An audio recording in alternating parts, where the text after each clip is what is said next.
Tom Bello is the minister of the National Fraternity of the Secular Franciscan Order in the United States, and he is also the chairman of the Peace Award Committee.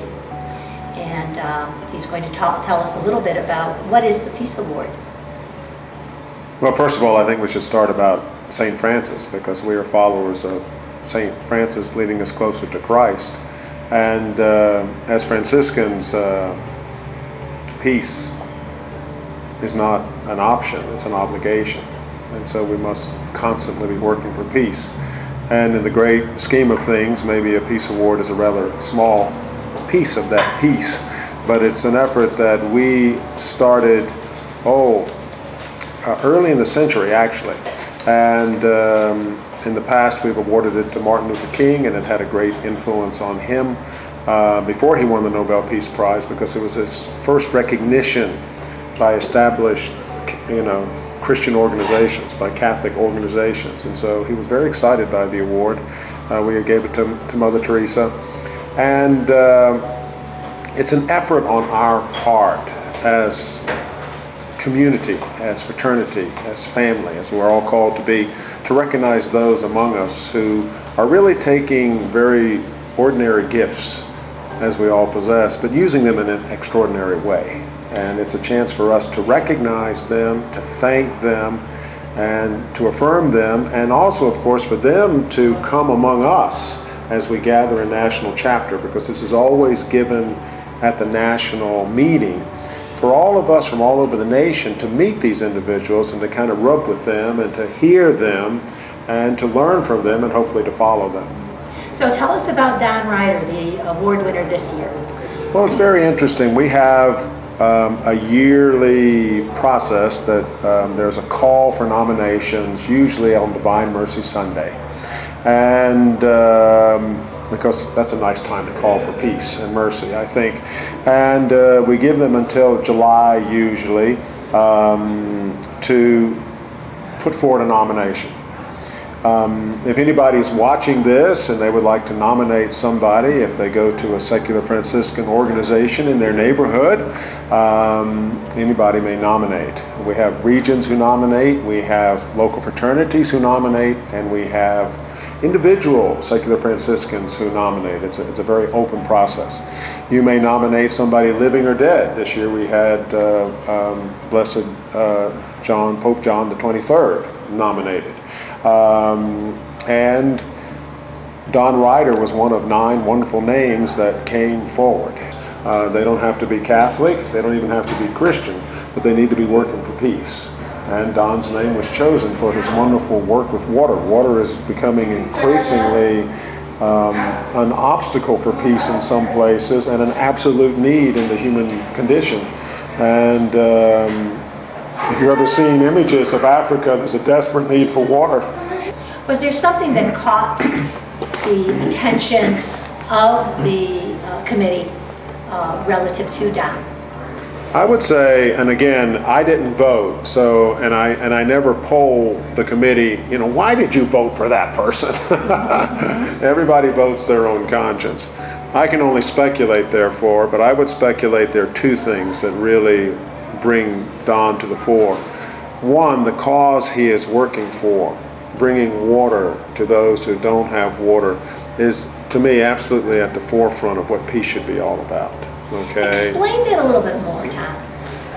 Well, how is water connected to peace?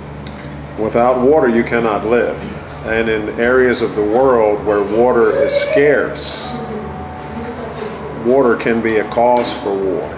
And increasingly, as the world does not have potable and drinkable water, it may well be cause for struggle. We've even seen that in California and the southwestern United States already. And in Africa, these ladies, these Maasai tribal women, were often getting raped because there was not clean water where they were.